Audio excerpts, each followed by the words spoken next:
C'est quand même terrible ce qui s'est passé mardi dernier lorsque le gouvernement signalait et annonçait en grande pompe avec beaucoup de fierté la libération de 12 supposés otages suisses et italiens. Mais alors, hier, on a eu une information qui venait contredire et qui contredit clairement cette position du gouvernement et qui annonce que ces Italiens et Suisses n'ont pas été libérés comme l'avait dit le ministre de la Communication, mais plutôt avaient été simplement stoppés de façon brève et sont repartis sans l'intervention de l'armée camerounaise. Le ministre de la Communication nous aurait-il menti à ce sujet? La question, on se la pose ce matin. Et pourquoi? De toutes les façons, la réaction du gouvernement est vivement attendue après ce communiqué de l'agence de voyage African Adventure Group qui avait amené ces touristes au Cameroun. Madame, Monsieur, merci infiniment à vous de nous retrouver sur Equinox Télévision. Bonjour et bon début de week-end pour ceux qui s'acheminent vers ce week-end-là qui se présente à nous pour ce vendredi 6 avril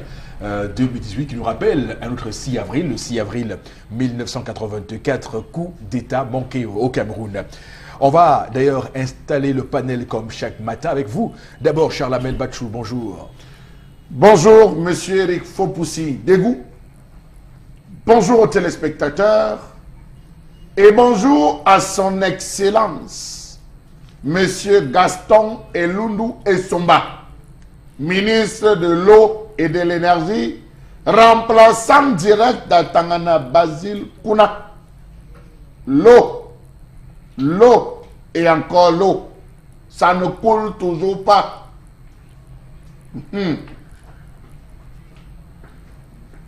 Très bien, on aura bien compris que l'eau ne coule toujours pas dans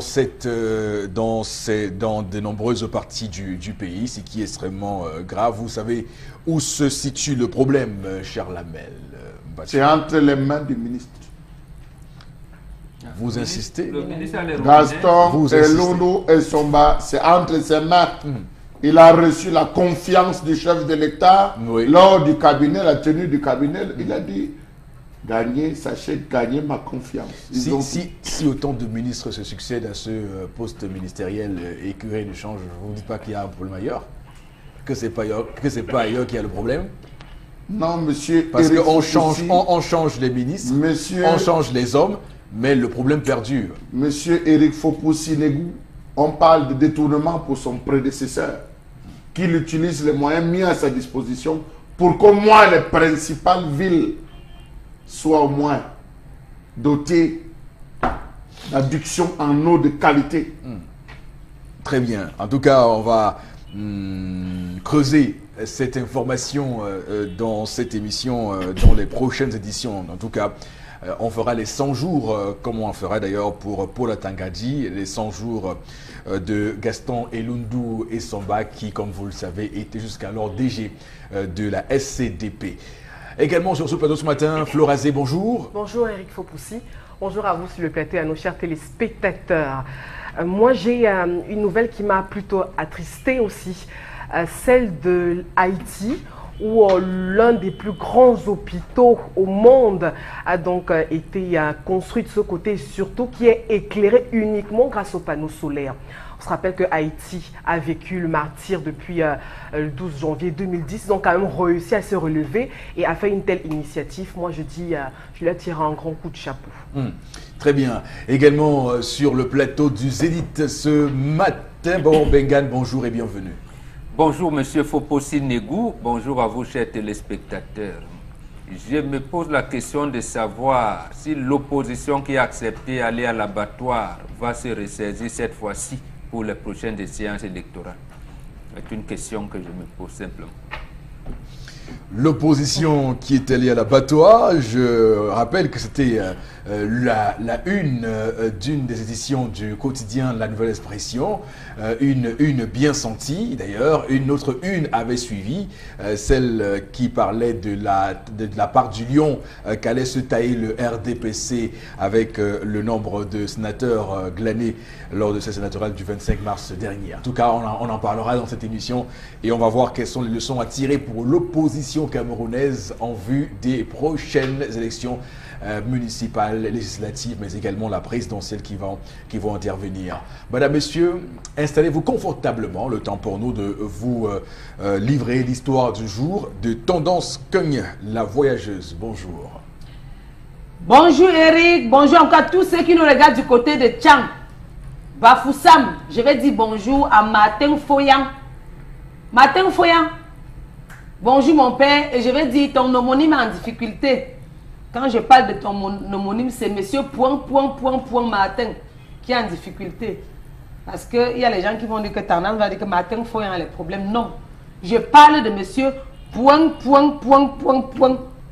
monsieur Martin qui a les problèmes.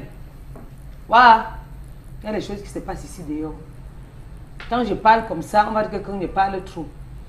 Le monsieur là m'a parlé de ses problèmes hier. Et il disait que si tu ne parles pas de ça aux Zénith, tu vas entendre qu'il y a mort d'homme. Je lui ai dit que, mais papa, ça arrive, tu as un problème, ça arrive où il y a même mort d'homme comment? Il y a une cotisation qui va bouffer dimanche.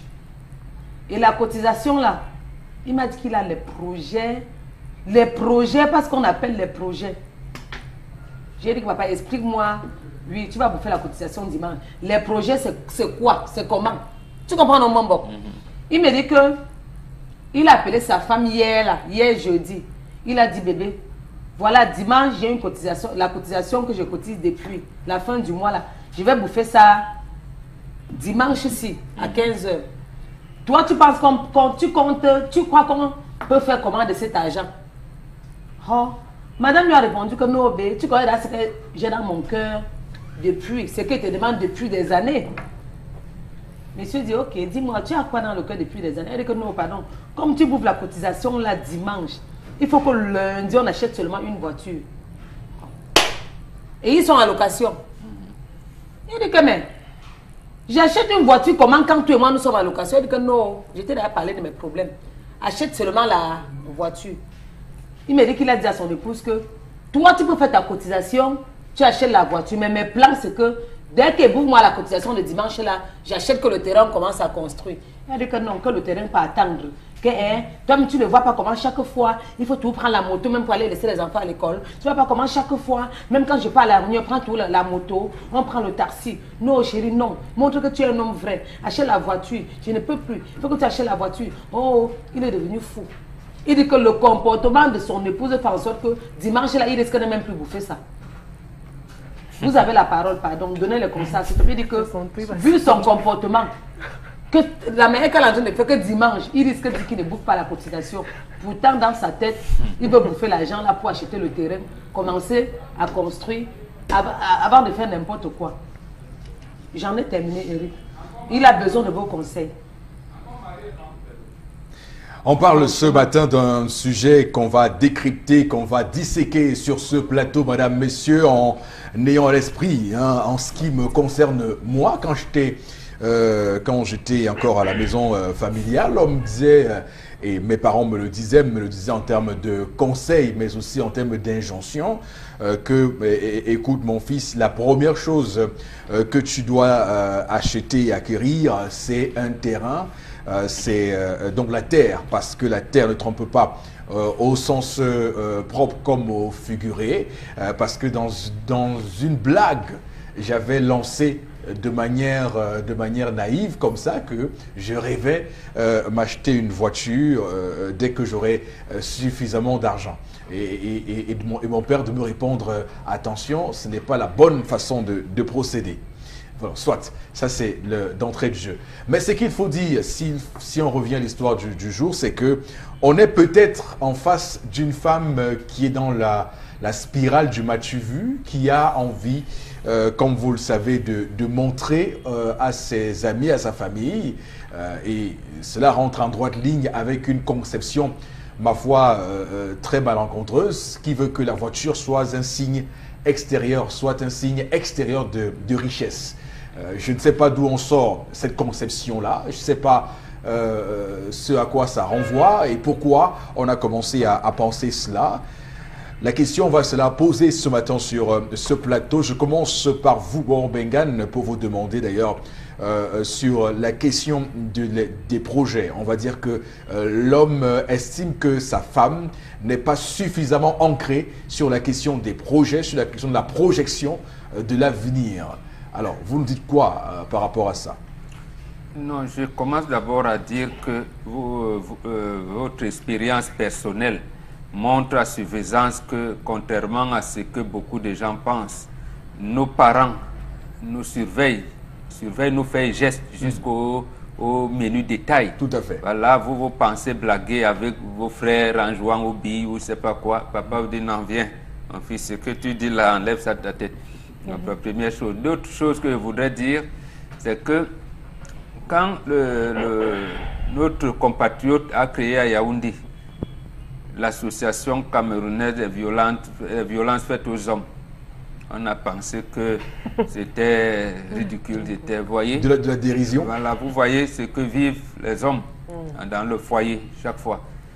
Première chose, voilà un bonhomme, il ne cache rien à son épouse, on vous dit dialogue est monté, est descendu, voilà un homme, il dit en avant, voilà.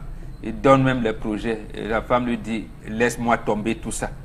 Moi, c'est la voiture ici ou rien. Voilà comment il dansait, j'allais dire, il est désarmé complètement. Il dit, je risque même ne pas bouffer cette cotisation dimanche. Mais s'il ne bouffe pas dimanche, son tour arrivera un jour et il sera soumis au même calvaire. Donc, vous voyez comment au moins faire du dilatoire en repoussant voilà, indéfiniment ce qu'il attend. Moi, je le plains, je lui dis, mon frère, prenez, bouffez votre cotisation dimanche, engagez les travaux. Si vous avez des promesses de vente de terrain quelque part, surtout, il y a des doubles ventes de tout, adressez-vous à un notaire, soyez prenez toutes les sécurités possibles, achetez votre terrain et engagez les travaux que vous souhaitez. Si elle veut suivre, elle suit. Parce que maintenant, la démocratie exige aussi que celui qui parle au nom de la famille donne la voix, montre la voix et s'y engage. D'accord. C'est aussi ça la démocratie. Bon, une fois qu'on a dit ça, il y a des gens qui nous regardent certainement ce matin et qui n'ont pas encore acquis un terrain, ne sont pas propriétaires d'un terrain, ne sont pas acquéreurs de terrain, mais ont 2-3 voitures pour des raisons liées au travail qu'ils font. Parce qu'il y a des métiers qui imposent qu'on soit un temps soit peu véhiculé. Vous savez, l'Occident elle-même qui nous a imposé ces rythmes, il est pris dans son propre piège. Vous avez entendu le terme responsabilité sociétale des entreprises ou responsabilité sociale des entreprises. Oui. Vous voyez comment les gens... Oui, parce qu'on vous dit les Blancs, ils sont... Justement, voilà des gens qui n'ont aucune culture. Ils ont transformé le monde en territoire marchand où c'est l'argent qui est roi. Ils sont englués aujourd'hui dans des contradictions qu'ils ne peuvent pas résoudre. On vous dit responsabilité sociétale de l'entreprise. Ça veut dire que lorsqu'une entreprise s'implante quelque part, on tient compte des besoins des communautés qui sont... de l'impact environnemental. Non, il y a de l'environnement, mais également des populations. Oui, tout ça voilà, dans ça, l'environnement les populations qui vivent doivent se sentir dans cette entreprise qui vient d'être créée. Oui. Maintenant, d'où vient-il donc qu'on vous impose telle marque de voiture, il faut avoir des voitures, il faut, et on ne cherche pas à savoir si l'épanouissement de votre... Est-ce que vous avez l'intérêt? Dans vos plans, on ne met jamais qu'au bout de 3 ans, 4 ans, il faudrait que les cadres, les agents de maîtrise de tête aient au moins une parcelle de terrain quelque part. Ils n'intègrent pas ça. Et nous aussi, on s'y engouffre, et mains et pieds liés. On se rend compte plus tard qu'on a 20 ans de service, on n'a même pas pensé à acheter le terrain parce que mission à gauche, mission à droite, les trucs ici, voilà. Donc on a passé toute sa vie en location et on n'a pas de moyens de sortir de cette situation ma foi difficile. L'Occident elle-même sait que c'est faux et je termine en vous disant, il y a même une femme là-bas, rédactrice en chef adjoint du journal Le Monde Diplomatique, Anne-Cécile Robert, elle a écrit un livre en 2006. L'Afrique au secours de l'Occident. Il faut lire ce livre. Oui. Et une femme que vous avez rencontrée, avec qui vous avez eu des échanges nourris plusieurs fois, je le sais. Alors On va, madame, monsieur, continuer ce débat avec vous, Charles Hamel, pour mettre sur la table cette question. Pourquoi vous esquivez Flora? Envoyez d'abord Flora. non, Les femmes peuvent avoir ce genre d'idées. Répondez à la question. Je pense que c'est à vous que je me suis adressé. Et c'est encore Eric Fopoussi qui gère le débat. Non, laissez la question de gestion. Mais pourquoi vous tombez sur moi? Mais je dis, c'est vous qui gérez encore le débat. Il n'est pas exclu que je... Merci. Il n'est pas exclu Merci. que je suive le conseil de Charles Hamel. Ça peut être un conseil avisé. Ça peut être de bonne foi qu'il nous avait. Ça peut être de bonne foi. Vous nous avez jeté comme ça sur les braises, alors qu'on veut bien écouter. Non, mais attention, rassurez-vous, gardez votre mal en patience, Charles Hamel. On va y arriver. Mais sauf que dans cette histoire montre bien la cupidité de certaines femmes qui sont souvent à l'origine de la banqueroute, de la ruine, de la faillite de leur époux. Alors, je vais vous prendre 2 proverbes. La femme qui aime parle du futur, conjugue tout au futur, tandis que celle qui n'aime pas vit, parle et conjugue tout au présent. Je veux, j'ai besoin, il faut acheter, il manque. Voilà, premier proverbe. Deuxième proverbe, ou maxime africaine, un homme peut rester 20 ans avec une femme qui ne fait rien, mais une femme ne peut pas rester 1 mois à 2 mois avec un homme qui ne fait rien. C'est dangereux. Il faut que cet homme soit fort d'esprit. Parce qu'invectives vont passer à chaque minute. Tu fais quoi là? Coucher sur le canapé, à te tourner les pouces, tes égos sont dehors. Il faut qu'il soit fort. Voilà le mot vaut rien. Alors j'en viens à cela pour dire que cet homme n'a pas ce que les bêtiers appellent le ntumna. C'est-à-dire? Le bâton de commandement. Ok. Cet homme n'a pas de poigne. Cet homme n'a pas de personnalité. C'est pas un bantou. C'est un hybride. Ah oui. Parce que je ne vois pas ce qui peut détourner un homme des projets familiaux, pas des projets individuels. Parce que si c'est un projet individuel, encore c'est compréhensible. Mais c'est un projet collectif, un projet familial. Acheter un terrain, construire, caser la famille. Ce n'est même pas pour lui. Caser la famille. La sécuriser. La sécuriser. Oui. Alors voilà une femme qui, parce qu'elle se frotte certainement dans un quartier avec des individus qui ont des véhicules dont elle ne sait comment ils ont réussi à se l'offrir, se permet de dire, comme tu vas bouffer, bats-toi pour m'acheter mon véhicule. Je suis fatigué de prendre les motos pour aller à l'école. Mais au moins là, on te donne l'arrêt de transport. Tu as le choix entre prendre la moto et le taxi. Mais volontairement, tu choisis la moto parce que tu veux économiser 100 francs. Alors cette femme est dangereuse. Très bien. Charles Hamel, on aura bien compris. Alors, Florazé, enfin, je suis à vous, Florazé. Alors, il se passe quelque chose quand même qu'il faut comprendre. C'est qu'au final, est-ce qu'on a fait le coût de ce que nous impose un véhicule en comparant, en faisant une étude comparative avec les transports en commun qu'on prend tous les jours? Est-ce que, parce que on me dit, j'entends bien, qui me disent que non, avoir son véhicule, ça coûte moins cher par rapport au transport, c'est qui n'est pas prouvé. Moi, je suis très dubitatif par rapport à ça. Bon, maintenant, si vous me dites qu'avoir son véhicule, c'est moins coûteux quand on prend les taxis en longueur journée, comme nous on le fait, bon, dites-moi.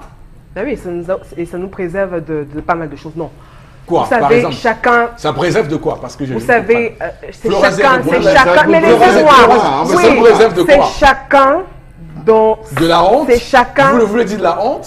Pourquoi pas? Pourquoi vous voulez... J'ai pas peur des mots, de la salissure? Pourquoi pas? Pourquoi pas? Parce que vous pensez que c'est dégradant? C'est vous qui pensez. Vous pensez que c'est dégradant? Je veux maintenant m'exprimer pour vous pensez que c'est dégradant? Allez-y, parlez. Vous pensez que c'est dégradant de prendre une moto? Je dis... C'est ici qu'on pense que... Répondez à la question. Pourquoi pas? Bon, pourquoi pas? Ah bon? Oui. D'accord, merci. Je dis que c'est ici qu'on pense qu'avoir un véhicule, c'est signe de luxe, d'être riche, etc. et tout. C'est un moyen de transport comme tout autre moyen de transport. Maintenant, c'est chacun qui fixe son seuil d'ambition, d'objectifs et autres. Peut-être que je ne suis pas peut-être à 100% d'accord avec la dame, mais je dis que c'est également un besoin qu'elle a exprimé. Et elle n'est pas la seule. Il y a également des personnes qui sont en location ou pas. Parce qu'il y a même des personnes qui ne sont pas en location et justement qui ne sont pas passionnées peut-être de voitures et autres. Mais quand on est en location, on a la possibilité, si vous voulez, de se fixer des objectifs par rapport à ce qu'on fait.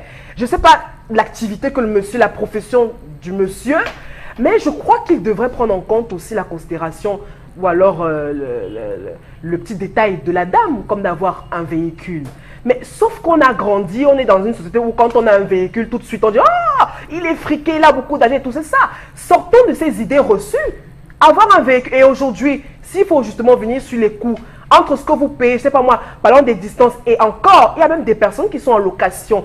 Je connais des familles, des messieurs qui travaillent, qui vivent à Douala et qui travaillent à Limbé, qui d'autres à Edea, etc., qui sont obligés de prendre la route et automatiquement qui doivent avoir des véhicules. Je ne sais pas ce que le monsieur fait, mais je pense, c'est mon avis ce matin, qu'avoir un véhicule, même si on a en location, ce n'est pas une disgrâce. C'est chacun qui sait ce qu'il recherche. Donc n'allez pas voir la petite bête que la femme est si elle ça. Peut-être les arguments que tendance à avancer ce matin par rapport à la dame, c'est elle qui dit ça et tout. Peut-être moi j'aurais avancé d'autres arguments, mais comme pour dire que justement, vu l'atmosphère qui nous entoure aujourd'hui, même il faut avoir un véhicule Eric Fopoussi, moi je l'achèterais volontiers. Pourquoi pas personnellement, pour moi personnellement Florazé. Avoir le terrain. Même si, oui pourquoi pas, personnellement, justement pour, non seulement pour me faire plaisir, mais aussi pour m'éviter certaines tracasseries aussi. D'accord. Oui. Vous n'avez pas non, qu'est-ce qui... votre façon de penser. Permettez-moi de répondre. Moi, je ne vais pas dans la langue de bois. Pour lui dire que le véhicule reste encore un luxe pour l'Afrique. Ah. À moins que vous allez acheter le véhicule de 500 000. Le Mais véhicule de 300 000. Permettez-moi. Les véhicules de 300 000 à la fourrière. Non. Qui vont vous prendre des jours pour la remise en niveau, le dépannage. Le véhicule reste encore un luxe pour beaucoup. Savez-vous que dans cette ville, je vais vous dire, l'expérience même a démontré que les femmes entretiennent mal les véhicules. Si vous voulez qu'on entre dans les détails, elles entretiennent mal les véhicules. Parce qu'une femme qui récupère un véhicule, elle ne connaîtra pas qu'il faut passer à la vidange. Elle ne s'occupe pas des détails. La moindre panne, on les voit en route. La moindre panne est en route. Allô chérie, tu es où? La voiture là en train de faire un truc, c'est comme si tu es où? Pardon, viens un peu. L'homme va se retrouver en train d'appeler le mécanicien, stopper ce qu'il fait, appeler le mécanicien, appeler à gauche pour venir dépanner. Donc j'estime à un niveau que si ce n'est que pour transporter les enfants et les amener à l'école, ce n'est pas une obligation pour l'instant la femme d'avoir le véhicule. Elle peut se déplacer en taxi, surtout si les moyens sont mis. Le terrain est plus important que d'acheter un véhicule qu'on va aller chercher dans les 1,2 million, 1,3 million, 1,7 million. Or qu'avec cette même somme d'argent, ou les 1,750 million, on peut s'offrir un petit terrain, commencer à faire la fondation. Je ne suis pas dans la marque ou que ce soit un véhicule, c'est un véhicule. Monter les murs. Et ça dépend du matériel qu'on utilise. Voilà. Alors, bon, vous savez, quand on a été traumatisé par les ventes abusives, on achète un terrain et puis après on constate qu'il a été revendu à un autre, on passe par parquet, etc. et tout. Donc on peut aussi à un moment donné être traumatisé par ce type de situation et avoir un autre, oui, et avoir notre palliatif, comme quoi un véhicule aussi. Tendance à la parole. Pas une disgrâce. Tendance, qu'est-ce que tu penses de ce que cette femme demande à son mari? C'est vrai que parfois il faut se faire plaisir. Lui, s'il achète aussi la voiture, quoi va faire? Il peut acheter. Il peut vraiment acheter la voiture. Pourquoi faire? Pourquoi faire comme ça? Elle déjà la voiture. Elle reste en location. Parce que, non, même pas sa maman. Aujourd'hui, quand tu achètes même le terrain, qui te dit même si le terrain que tu vas acheter, ça va peut être qu'on a vendu à plusieurs personnes. L'affaire de terrain dans ce domaine maintenant, c'est le problème. Il peut dire oui, je vais faire plaisir à madame, même aux enfants. Il achète la voiture. Si en prenant la moto, avec les enfants, un camion vient les écraser, avec les accidents qu'il y a dehors, il va dire quoi? Alors qu'il avait l'argent pour acheter la voiture pour faire plaisir à sa famille. Papa, il peut te conseiller que si tu vois qu'il y a la possibilité, au nom de l'amour, le terrain peut attendre. Parce qu'il y a les gens qui vont dire que non, quand tu es en location, quand tu gagnes la voiture, tu vas dire quoi, demain que tu n'as pas l'argent. Non. En achetant la voiture, même si ta femme est à la réunion, même si elle ne connaît pas conduire, tu viens la chercher, ça monte ses galons. Elle peut être au travail, tu viens là en bas, tu klaxons, bim, bim. Elle descend. Les femmes d'entrer dans sa voiture. Quand ses collègues la voient entrer dans la voiture, elle a le goût. On sent qu'elle a un homme derrière elle. Snobisme. Où est l'ordre de priorité là-dedans? Oh, Demain, donc, vous ne pouvez même pas recevoir une bonne fête à la est-ce maison. qu'en Vous êtes achetant en la location. voiture, ça veut dire qu'on ne peut pas construire la maison? On peut. On va différer la construction de la Non, maison. Et la maintenant, si la voiture tombe en panne, la voiture peut aussi faire un accident. Non. C'est ça, voilà, c'est tout ce ça qu'elle aussi. dit. Ah. Tu peux aussi acheter À le ce terrain. moment, laissons donc la sécurité, c'est le terrain et la maison qu'on va y construire. Parce que tu vas acheter le terrain, Mambo. Ça prend le temps aussi de construire. Il faut chercher les gens qui vont commencer avec la fondation. Ça va prendre combien de temps? Tu vas cotiser encore l'argent pendant combien de temps? Il faut chercher comment tu vas acheter le sac de sable. Le camion de sable. L'argent est là. Ce qui est compliqué, c'est avoir l'argent. Il faut L'argent voir sera comment- là dimanche. On connaît le montant.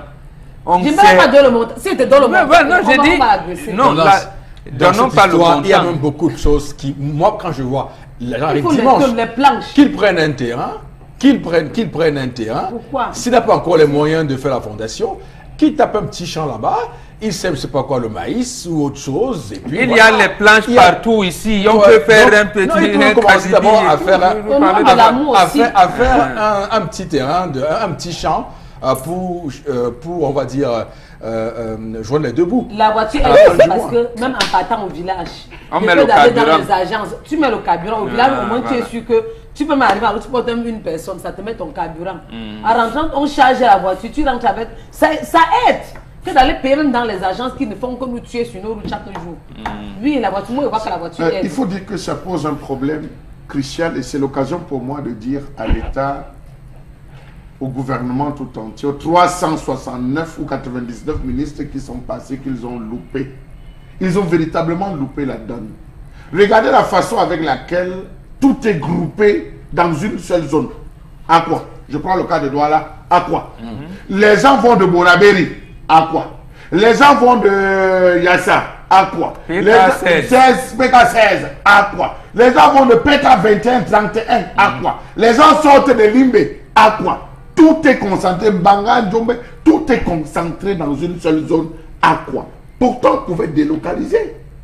On pouvait déconcentrer. C'est ce qui fait en sorte que beaucoup de personnes se retrouvent à chercher à habiter à un taxi. Voilà pourquoi vous retrouvez Bepanda sur les gens faut acheter le terrain. Bientôt, on va vendre l'air Non, dans les environs d'Aqua. On va vendre l'air. C'est-à-dire, j'ai ma maison, je vous vends l'air. Tu viens, tu mets les pylônes, les poteaux, tu continues. C'est ça le drame.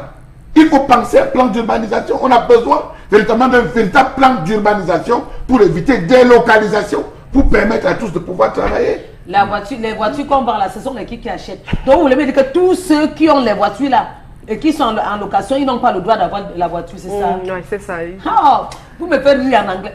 Tous, donc Eric, donc, tous, ne me faites pas rire en anglais. Donc, tous ceux qui regardent cette émission, qui n'ont même pas encore, qui ne connaissent même pas le prix d'un mètre carré du terrain. Mais est-ce L'homme que Qui ont c'est la clair. voiture, qui n'ont L'homme pas le c'est L'homme droit. se la plaint parce société. qu'il n'a pas les moyens d'offrir. Ceux qui ont les moyens d'offrir peuvent offrir donc voiture à les femmes, ça ne dérange pas. Il Mais est- l'homme se plaint parce qu'il n'a pas les moyens et il est en train de penser à un Voilà, c'est projet. la cotisation collectif. qu'il va bouffer. Il n'a pas les moyens. Ah, comment. d'accord. Il a Sinon, cotisé vous pendant dites- combien d'années? Mais Il dit à son épouse que toi, tu peux faire ta part de cotisation, tu achètes la voiture avec. Parfois, il faut demander. elle Non, travaille. mais écoutez, Elle Charles, travaille. non, mais quelque chose me Elle vient à la travaille tête. pas. Ah, d'accord. Attends, Charles Hamel a dit Il que va cet homme. carburer. Charles Il va Hamel- mettre le carburant, faire la maintenance. Charles Hamel a dit, oui, Les quand- papiers. vu comme ça, Pourquoi tu vois le mal partout? vu comme ça, on ne pourra jamais avoir des véhicules, Charles Hamel. Même, Je suis en train de dire qu'il n'y a pas de priorité même ayant là. construit. Pour le moment, il n'y a pas de priorité. Charles Hamel a dit tout à l'heure, c'est pas un homme, il n'a pas de Bien ci, sûr, il n'a pas merci, ça, il n'a pas ci, il Ah n'a oui, pas ça.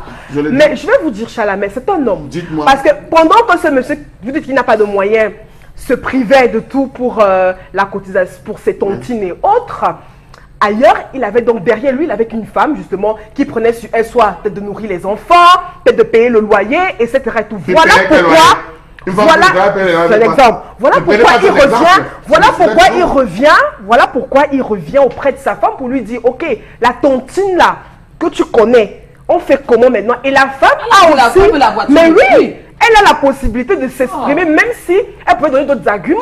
Mais elle ne dit Consommatrice. pas Ça, elle que, qui- oh, consommatrice, ça, c'est mon non plus leur place. Parce que la femme, aujourd'hui, dit bien pour cet homme qui a maximisé dans sa tontine, je suis sûre et certaine que sa femme a pris sur elle de dire, ok chérie, comme tu prends un max pour la tontine, je vais m'occuper de ci, de ça, de ça. Elle ne travaille pas. L'histoire ne l'a pas dit. Tendance à dire qu'elle ne travaille pas. C'est vous qui l'avez dit.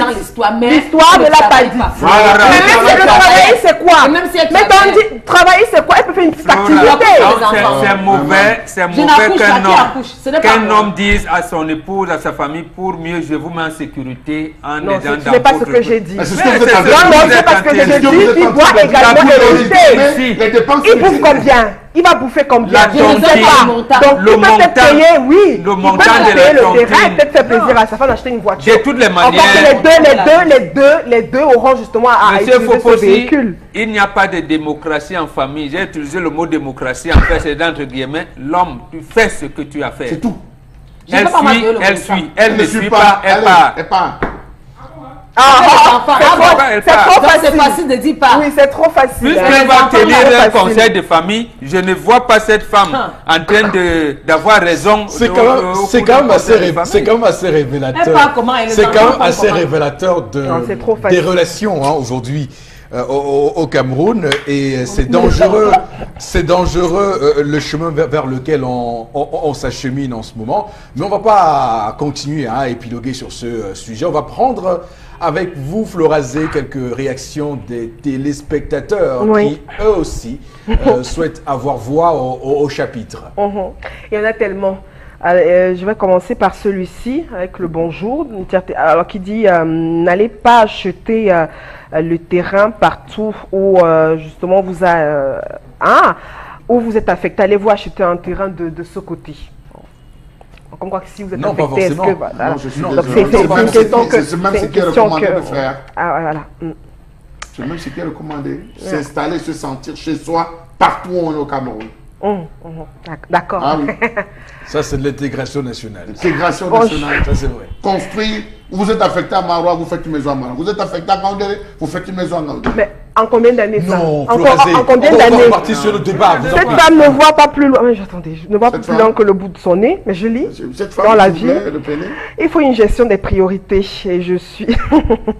Voilà. J'ai lu. Non, vous n'avez pas lu. Lisez le message. Cette femme... Je vais passer à un autre message parce que je l'ai lu, il est de Christine de Locpom. Un autre message, il y en a tellement qui arrivent là et ça se bouscule. Le terrain doit être prioritaire, la location n'est pas une bonne chose. Voilà, une bonne chose, c'est Amadji à Gaoundéré qui réagit. Une autre réaction, il y en a tellement, c'est vraiment un sujet très important. On dirait qu'il manque cet homme manque de personnalité, qu'il a bouffé sa cotisation et voilà, il n'est pas très engagé justement dans la construction. C'est une toute autre réaction pour ce matin.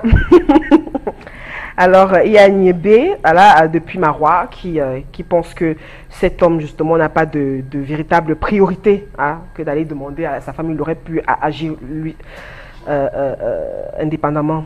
Merci beaucoup. Merci beaucoup pour tous ces SMS. Il doit demander, comment il ne demande pas? Voilà. Cette histoire n'est pas à débattre. Cette femme n'a pas de souci d'avenir. Voilà, pour ses enfants. Merci. Du fait...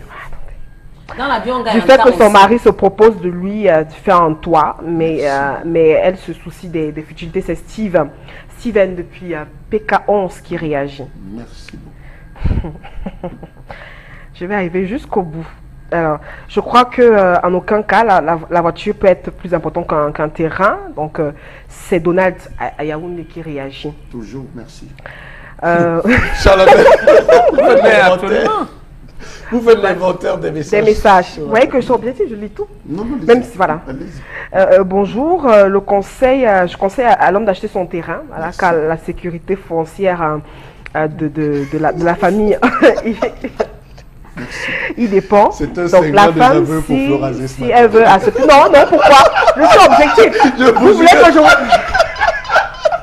C'est vous qui n'êtes pas sérieux. On est sur un plateau sérieux. Non, même les Attendez. femmes disent Même les femmes disent. Mais attendez, je lis les SMS. Vous savez combien de personnes nous regardent à travers le monde maintenant? Donc voilà, ne restez donc pas, ne gesticulez pas, s'il vous plaît. Non, allez-y. Voilà. C'est votre lecture. S'il vous plaît, mais oui, il y en a tellement, je prends au pif. Voilà. Ouais, Florazé, Trop de... pour reprendre votre mot, nous arrêtons de gesticuler.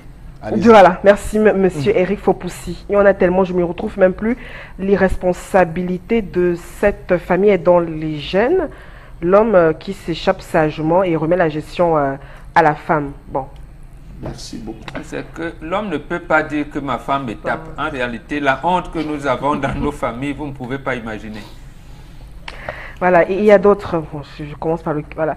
Les travaux, on dirait qu'il manque de personnalité cet homme, voilà, et il devrait tout simplement engager les travaux, et sa femme après pourra l'encourager.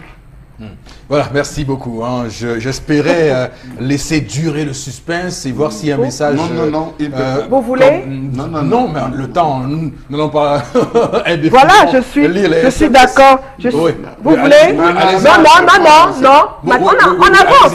Allez-y, Mais on avance. Il est temps. Allez-y. Oui. Voilà que les SMS arrivent, vous m'embrouillez, vous me permettez. Voilà que ça arrive. Comment je vais me retrouver maintenant? Je peux plus me retrouver vu qu'il y en a qui arrivent.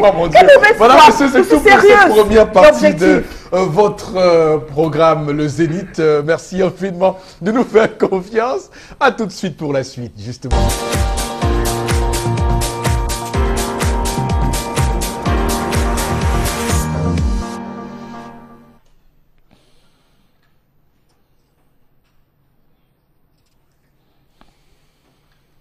Je m'interroge ce jour sur la question de l'abandon de la ville de Batouri.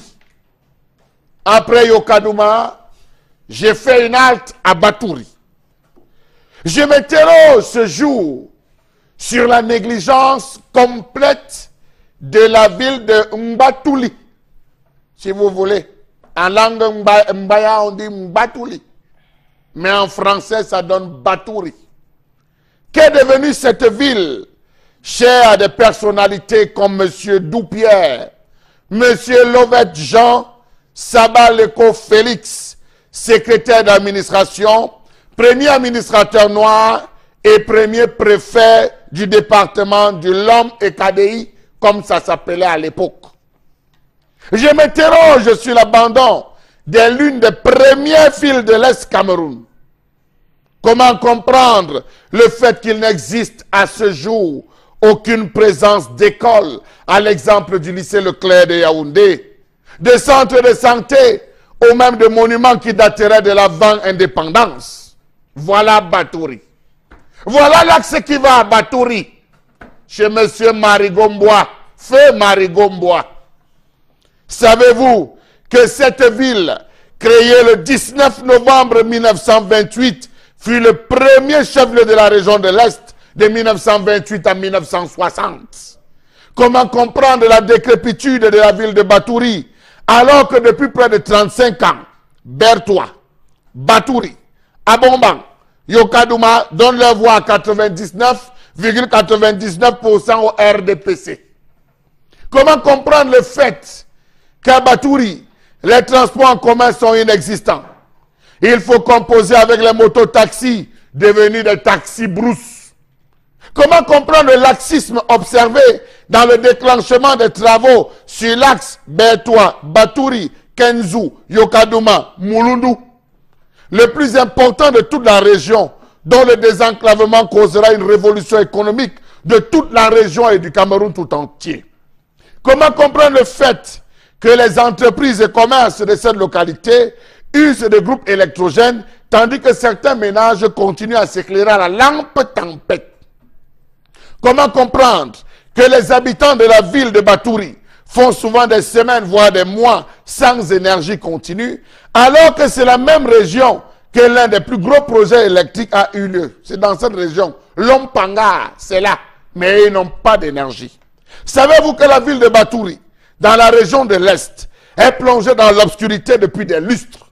Savez-vous que dans cette ville, les habitants ont été obligés de passer ont été obligés de se passer de certains appareils électroménagers. Et ils ne connaissent pas le fer de passer. Les régulateurs de tension, encore moins les moulinex. Parce que là-bas, tout se fait manuellement. Le courant est hypothétique. À Batouri, les banques, stations d'essence et certains commerces ou encore entreprises se servent des groupes électrogènes pour leurs activités. Il en est de même des hôtels qui font aussi les frais de cette situation. Le coût d'une unité y varie en partie en fonction de la disponibilité ou pas d'un groupe électrogène, souvent éteint à minuit. Pourquoi donc la ville de Batouri est-elle pauvre alors qu'elle est une zone minière où on retrouve de nombreux puits d'or jusqu'à Kambele, Kété, de l'or. Ça s'exploite. Le bois, ça se vide. Comment comprendre que Batouri souffre alors que cette ville possède d'abondantes terres fertiles et exploitables? Je tiens à vous dire que Batouri est une zone extrêmement fertile. Extrêmement fertile. Elle possède en abondance des gisements d'or, des sables, des moellons et de diamants, des sources d'eau aménageables, une hydrographie assez importante, d'une végétation abondante et diversifiée, avec à la clé une disponibilité de pâturage. Mais hélas, comment comprendre que les femmes enceintes, les orphelins, les jeunes de 0 à 5 ans et les personnes de plus de 50 ans constituent les couches les plus vulnérables sur le plan de la santé à Batouri? Savez-vous qu'il n'existe pas à Batouri des services de planning familial pour gérer, prévenir les multiples cas de grossesse rapprochés? Seulement ça tue les femmes à Batouri. Savez-vous qu'il n'existe pas de centre de santé adéquat pour parler aux problèmes d'accouchement compliqués? Savez-vous qu'il n'existe pas de services d'imagerie, encore moins d'une banque de sang? Pourtant, on compte de nombreuses entreprises qui pillent le bois, qui vident. Même la société sucrière qui avait été, donc on avait fait un merveilleux don à ces populations, ne parvient pas à payer les employés à Batouri.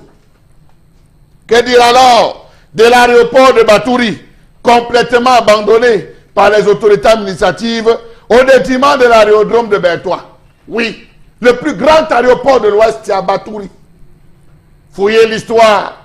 Vous allez vous rappeler que c'est Feu Marie Gombois qui avait demandé qu'on déplace, qu'on délocalise, parce qu'il disait les touristes allaient enlever ses multiples femmes. Savez-vous que l'aéroport de Batouri est actuellement dans un état de délabrement, piste d'atterrissage encombrée, de plantations de maïs, d'arachides? Les tours de contrôle sont d'une autre époque. Les services météorologiques disposent d'équipements qui n'ont plus de place que dans les musées. À des moments, on se débrouille pour nettoyer. Paul Assoumou Koki avait fait une descente. Elle avait pensé à la réhabilitation. On s'est battu. On a fait ce qu'on pouvait. Mais hélas, Batouri qui gère aujourd'hui plus de 250 000 âmes, parce que comptant les réfugiés centrafricains, se retrouvent aujourd'hui dans l'agonie. Pillés, volés, spoliés. Partez, laissez-nous, on gérera. Batouri, chef-lieu du département de la KDI, région de l'Est du Cameroun, qui est donc dans un état de délabrement, on l'a vu. Et surtout ce tronçon Manjou à Kokan-Batouri de 85 km qui reste encore un parcours du combattant. Notons quand même que l'axe Bertois-Batouri est très fréquenté par les gros porteurs qui acheminent donc leur contenu vers le Congo-Brazzaville. Et donc, avec tout cela, Batouri est plongé dans tout ceci. Batouri qui est aussi aimé, adoré, cette ville que tout le monde aime parce que là-bas vivent des populations qu'on devrait ce matin saluer, tous les Kako et tous les Mbaya. Oui, tout à fait, qui nous regardent ce matin sur Equinox Télévision. On va aussi dire dans ce registre-là que Batouri est une localité, une ville que nous voulons qu'elle revienne au devant de la scène par un développement qui suive la ligne de ce que Batouri est, de ce que représente Batouri en termes de sous-sol et de richesse naturelle. Woro Bengan, comment comprendre ça? Comment on explique ce que Charles Hamel vient de décrire? Non, c'est simple. Il faut dire qu'il existe dans ce qu'on appelle à l'époque l'Afrique équatoriale française des zones dites de réserve. Toute la région de l'Est, toute la République centrafricaine et une partie du Congo-Brazzaville est dans, dans ce sillage-là, de réserve pour la mère patrie. C'est de ça qu'il s'agit. On a accepté seulement l'arrivée des missionnaires catholiques, l'Église catholique romaine. Si vous vous rappelez, dans ces zones, on vous parle d'un évêque qui a fait là-bas 40 ans, l'autre l'a fait, qu'on parlait même les langues. Il pouvait même vendre le terrain parce qu'il est devenu pratiquement le fils du village. Donc c'était, voilà. Et à un moment donné même, le président français Giscard d'Estaing allait y allait passer ses vacances et s'amusait à tuer les éléphants et faisait les chasses. En fait, c'était d'une zone de réserve pour la France.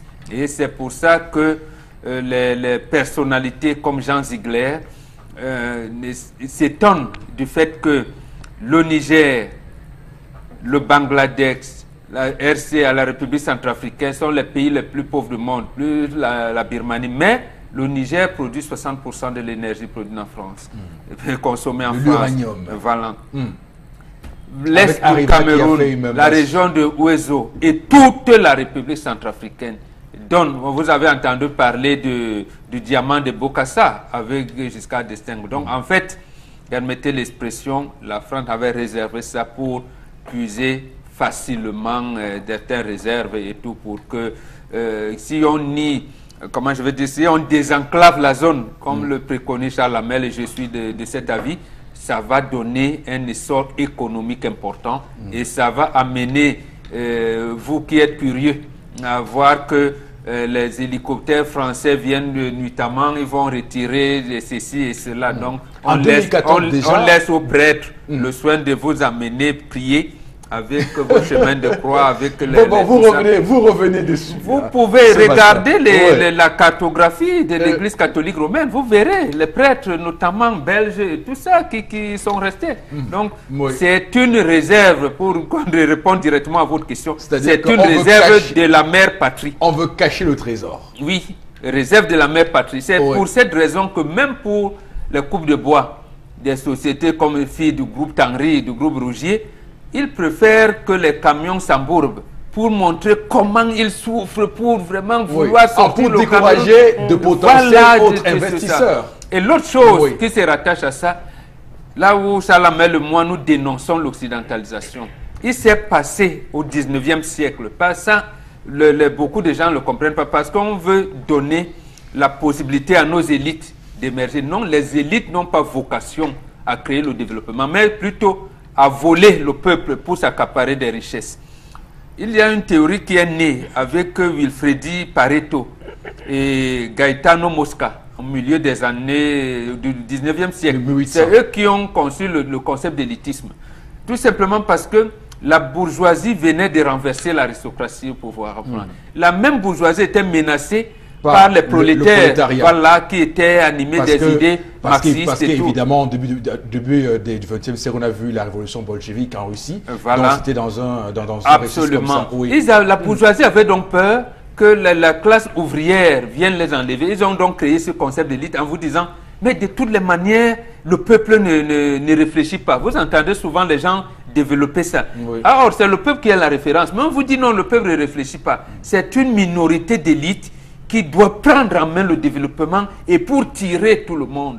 Voilà, c'est ça. Pour cette raison, donc, quand eux ont, par exemple, le premier président, l'Assemblée, le premier député élu, Marigon Bois, il serait précisément parce que les homélies de prêtres et d'évêques, et tout ça, et le discours des coopérants français, et même les Marigon Bois vous dit non, votre fils est là, nous allons et tout. Mais et c'est votre fils qui vous contient, il vous empêche de vous épanouir. C'est ça un peu. Parce qu'aujourd'hui, ayez peur d'abord de vos élites. J'ai dit bien, ayez d'abord peur de vos élites. D'abord, De Gaulle vous disait ça. Préservez-moi de mes ennemis, préservez-moi de mes amis, mes ennemis, je m'en occupe. Donc ceux qui pensent qu'ils sont vos amis. Sur l'élite, parce que je voudrais quand même qu'on fasse une clarification, c'est de quelle élite qu'on parle? Parce qu'au final, il faut toute l'élite, que ce soit l'intellectuel, politique ou économique, là, c'est très grave. Tout ce qui vient, c'est lui qui dit, Oui, mais les distributions des prix au lycée classique de Batouri, non, monsieur. Oui, il va donner quelques cahiers, crayons à billes, mais mon ami, il est là pour vous dire, je vous maintiens dans cette situation. D'abord, c'est moi votre sauveur.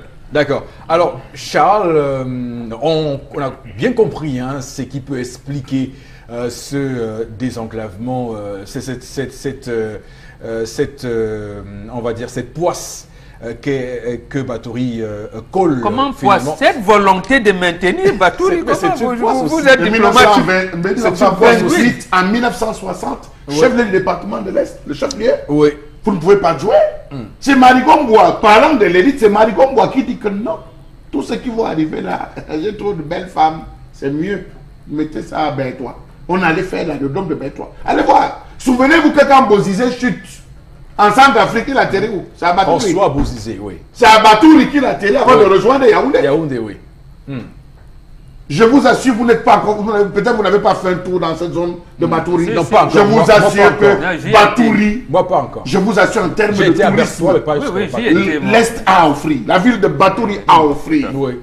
Zéro éducation. Éducation primaire, secondaire catastrophique. Zéro énergie et route. Développement zéro. Exploitation forestière et minière 200%. Mais il n'existe plus de grands arbres là-bas. Lorsque le ministre Ernest Ouaboubou descendait pour aller à l'Est lui-même, par rapport à la société sucrière, sa propre voiture s'est embourbée. 10 heures. Sa propre voiture s'est embourbée 10 heures de temps. Il a fallu combien tracter? Et il laisse perdurer tout ça. Il va faire quoi? Et il laisse perdurer parce que... Il a quelle force? Florazé, j'entends qu'on parle d'élite, j'entends qu'on parle, mais l'État qui a le pouvoir régalien sur la gestion de territoire, sur l'aménagement du territoire, puisqu'il y a un ministère qui est dédié à cela, doit au moins, pour le coup, mettre en place des stratégies pour que ça marche. Il y a une commune là-bas, il y a des sous-préfets, l'État a des démembrements là-bas, l'État peut mener des politiques là-bas. Ne soyez pas... ne soyez pas... Lorsque l'ancien gouverneur Ibrahim Dibois est allé dans les années 2016-2017 installer le sous-préfet à Batouri, le préfet à Batouri, il a perdu sa voix. Parce que c'est dans l'obscurité. Ibrahim Dibois a perdu sa voix. C'était à l'époque... C'était à l'époque le préfet Emmanuel Alpha, à l'époque, effectivement. Il devait lever la voix, Ibrahim Dibois a perdu la voix. Oui. Donc, Florazé, l'État, pour le coup, oui, mais ce sont des personnes perdues. Oui, Eric Faucon. L'État, son joueur à jouer. Mais justement, à Batouri, ce sont des personnes perdues, qui ont les mains liées, dépassées par la situation, mais qui justement ne peuvent rien faire que d'observer. Alors, on est dans une partie du pays... Comment on réussit à faire voter des gens comme ça à 99,99%, alors qu'ils sont autant plongés dans le sous-développement? C'est ça, Eric Faucon. Mais parce que là-bas, c'est Longom n'a peut vous menacer. Mais oui, et aussi le désespoir. Vous n'avez plus espoir en rien. C'est-à-dire que ce qui vient, ce qui se présente à vous comme une lueur d'espoir, mais vous accourez. Tout simplement, et c'est également, oui, vous faites bien de poser la question, mais parce que sur le plan mental et psychologique, c'est important de le relever. Les populations de ce côté sont abandonnées. Parce que même pour moi, justement, qui avait envie de faire un déplacement pour Batouri, je suis déjà démoralisé. Je suis déjà démoralisé. Il y a de belles richesses là. On parle... On va également demander à tendance de dire Batouri, là, on passe par où? On passe par où? Je ne connais pas Batouri, on travaille pas vers toi. Il y a la viande de brousse à Bachar. Oh, quelle question! Moi, je vais découvrir. Bon, le jour que tu veux partir, fais-moi si on parle. Je vais la viande de brousse comme c'est vendre l'autre. Mais surtout pas la viande de brousse interdite, puisque les braconniers, vous le savez, sont très... C'est interdit, on mange au Carrefour Bangou. Oui, mais les gens... Carrefour Bati, on mange la viande. Non, ce ne sont pas les espèces. Il y a les espèces. Moi, j'ai eu ce problème là-bas avec les forestiers. Je leur ai dit de me montrer le test qui interdit que je rentre avec mes tortues. Voilà. Merci beaucoup. Merci beaucoup. L'invité sur ce plateau, ça s'échauffe beaucoup. Madame, monsieur, on vous invite à rester des nôtres sur Equinox Télévision. C'est la fin de cette première partie consacrée à l'histoire du jour et à la colère de Charles Hamel. A tout de suite donc.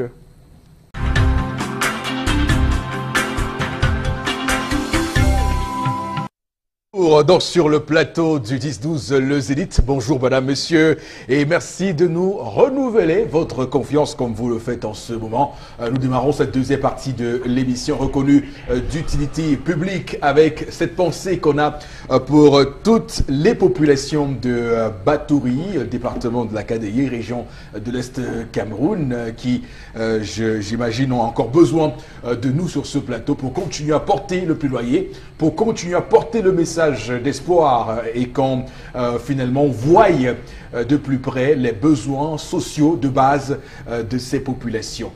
Pour cette deuxième partie, je tiens à vous le rappeler, nous aurons d'abord avec vous, Florazé, avant de déboucher sur la revue des réseaux sociaux, nous aurons d'abord quelques messages qu'on va rendre à l'antenne. Tout à fait, par rapport à la colère de Charles Hamel, on a Armand à Marois qui dit c'est juste un village parmi tant d'autres.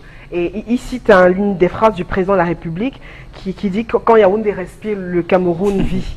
Donc voilà pourquoi on se retrouve ça dans ne passe ce type pas. de situation. On a un domicile de Giscard d'Estaing là-bas. On ne peut pas seulement citer la zone là où le Giscard d'Estaing venait se reposer. Il a un domicile là-bas. Oui. Cameroun en pleine forêt, ce n'est que l'hélicoptère qui est arrivé de ce côté. Ce que Mbombouk a dit, c'est vrai. C'est vrai, Qui oui. venait faire la chasse ici. Non, c'est une zone qui venait faire la chasse. C'était un domaine acquis. Mais les populations souffrent. Il est temps que les populations revendiquent ce qui leur appartient. Et que la décentralisation soit effective avant d'être accélérée. Le problème qui se pose au Cameroun, comme celui de l'Est, est celui de justement la décentralisation du pouvoir excessif qui donne lieu aux dérives de tout genre, corruption, népotisme et autres. Il faut une véritable politique de décentralisation, de renouvellement de la classe politique. Voilà. Une autre réaction. Qu'on commence d'abord par former les maires. Parce que les maires sont des commerçants. Les maires sont des hommes d'affaires. C'est jamais des gars qui résident dans la zone. Ils sont tous à Yaoundé. Ils ont créé le CFAM pour ça, hein, au ministère de l'ancien ministère, le MINED. Avec Il faut les former. Oui, il y a un centre de formation des magistrats municipaux qui fonctionne, mais voilà. Reste à savoir si là-bas ils y prennent des cours. On a un téléspectateur qui dit heureux d'avoir pensé à sa région, la région de l'Est. Il dit, parlons aussi de Bélabo, toujours à l'Est. Imaginez-vous que toute la richesse qui se trouve là-bas, la ville souffre, la société, comme voilà, ici, je ne vais pas citer les sociétés, voilà, depuis plus nos richesses. Et puis nous on souffre aujourd'hui, imaginez-vous, ça fait pratiquement 9 mois sans énergie, zéro éducation. Bon, le message il est tellement long. Hein, non, on est à Bélabo. Bélabo est la propriété d'une entreprise française. Excusez-moi de vous le dire. Et je crois que quand on viendra sur ce sujet-là, vous allez vous rendre compte. Oui, on va se faire un gros dossier sur Bélabo très bientôt. 9 mois sans électricité. Très bientôt. Batouri a fait 2 ans. Bélabo n'a fait que 9 mois. Batouri a fait 2 ans. Sans énergie. Yukadouma, Gelmendouka, Abomban, toutes ces... Franchement... Voilà. Il y a également comme vous, Eric Fopoussi, monsieur Ekwala-Dedo, qui s'interrogent, ils disent, voilà, c'est vraiment triste également, que c'est surprenant aussi que toutes ces régions, ces populations votent pour le parti au pouvoir. 99,99%. Ça peut s'expliquer. Quand les 2-3 élites de la région viennent en fin d'année scolaire vous donner, vous distribuer des livres, des cahiers, et vous les prenez pour des dieux. Et quand vous dites que maintenant, grâce à moi, vous avez et tout, bon, vous allez voter. Rappelez-vous de ce message que nous a envoyé vendredi dernier. Là-bas, laissez manger, boire. Et le reste, on connaît. Il y a Christian Abandjoun Chala, mais la Christian Abandjoun qui pense que ce sont les étrangers qui gèrent le Cameroun. Voilà.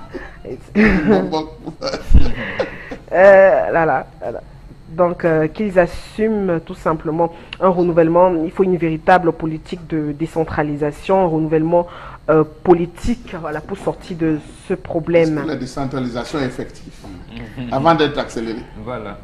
Il faut d'abord la rendre effective. Absolument. Avant de l'accélérer, comme l'a tout récemment encore rappelé le président de la République lors de sa communication spéciale présentée comme un conseil ministériel.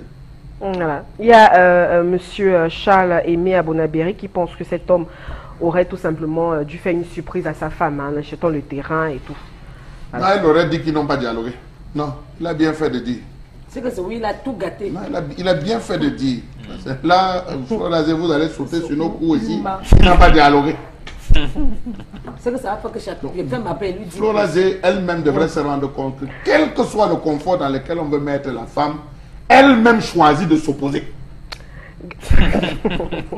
Elle-même choisit de s'opposer. Pour le plaisir. C'est elle qui doit être à l'aise. Pour le plaisir. Laissez-moi compléter. Elle choisit de s'opposer pour le plaisir d'avoir l'impression qu'elle commande. Voilà, merci, monsieur Fopoussi. Non, mais attendez, vous avez tout faux. Mais il faut dire que la femme. Non, attendez, non. Non, mais il faut dire que la femme est là parce qu'elle veut avoir le bâton de commandement. Parce qu'elle veut sortir. Une expression. Mais non,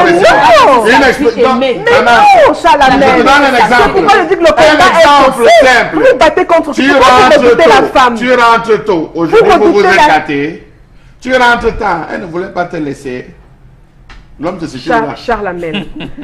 Un homme qui avertit sa femme, un homme qui dialogue avec sa femme, mais il n'a pas de soucis. Un homme qui a dialogué. N'a pas de soucis. Il a encore plus de soucis pour avoir dialogué. Pourquoi elle peut justement, je veux dire, se retrouver. Vous-même vous savez les mots. Non, elle peut se retrouver et penser, non. Je prends l'argent, elle ne pas manipuler la femme. Elle devait dire, allons ensemble, je t'accompagne. Non, pourquoi? Elle a le droit aussi de s'exprimer. Même si après, quand ça ne une passe femme pas. ne s'exprime pas, on dit qu'elle ne sait pas exprimer. Que c'est mauvais de dire à son mari qu'il achète la voiture. J'attends que les psychologues rédigent des livres sur comment comprendre la femme. Donc les qui conduisent les Et les hommes. J'invite tous les psychologues. Il y a une image comme ça qui circule via les réseaux sociaux qui montre un livre kilométrique comme ça avec des feuilles qui vont jusqu'à l'infini. Comment comprendre la femme? Et le titre du livre c'est Comment comprendre la femme. Comment comprendre la femme? Non, il faut nous... Pour comprendre un homme, il ne faut pas, il faut un tome. Un tome, tu as compris l'homme. Non, mais vous voyez d'un tome.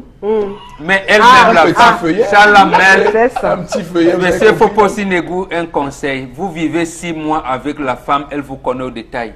Vous allez vivre 10 ans avec elle, vous ne la connaissez même pas au dixième, vous ne la on a eu connaissez même tellement pas un peu. d'histoires ici, Voilà. sur ce plateau, qui Femme. ont montré que l'homme est le vrai, le bon calculateur dans cette histoire. C'est vous qui comprenez. Voilà C'est vous qui comprenez. Mais attendez, Il a fait c'est les lui qui calculs. détient encore On lui a dit, l'argent. monsieur, C'est pas faut comme s'il a pris l'argent, il a donné à la femme. Est-ce qu'il a donné l'argent à la femme? La Il femme, est il a venu embarrassé. discuter avec sa femme. Non, il n'est pas embarrassé cet homme. Et nous voulons lui donner le courage d'homme alors. Il a procédé comme il fallait. Il n'a pas pris l'argent donné à la femme. Sinon, vous m'auriez dit tout et n'importe quoi ici ce matin. On va lire la Qu'est-ce qu'il suite. faut qu'il va me toucher On l'argent là, va elle va boire ça. prendre la suite des Oui, il y a messages. des... Même une bière, est-ce qu'elle va même boire? Voilà. Je ne pense pas. Là, je vais me retrouver dans... J'ai un message par rapport à la colère de Chalamel qui m'a échappé. Alors, il y a également Niébé depuis... il y en a tellement d'idées. Niébé? Bon. Voilà, qui pense qu'il n'est pas d'accord avec moi? Il n'est pas d'accord. Alors, il y a un autre SMS. Voilà, c'était un village parmi nous, je l'ai déjà lu. Alors, cet homme doit répudier sa femme car Merci. elle est Merci. c'est une femme qui n'est pas constructive. Merci. Et elle ne peut rien apporter à la famille. Merci. D'accord, merci beaucoup. C'est tout pour les messages. On va prendre avec vous la revue des réseaux sociaux de ce vendredi 6 avril 2018. Un très bon message, oui. Monsieur Eric Fopoussi. Non, 3 informations pour ce vendredi. La toute première, vous vous souvenez, vendredi 25 mars dernier, dimanche j'allais dire dernier, on a donc vécu, le Cameroun a vécu les sénatoriales 2018 et puis on avait 15 jours justement pour avoir définitivement et officiellement les chiffres et puis pour la toute première fois de son histoire, la Cour constitutionnelle a donc rendu sa copie. Hier on parlait des congrès pour justement les sénatoriales du 25 mars dernier et puis un cas qui n'a pas étonné beaucoup de personnes sur la toile à l'issue de cette sénatoriale.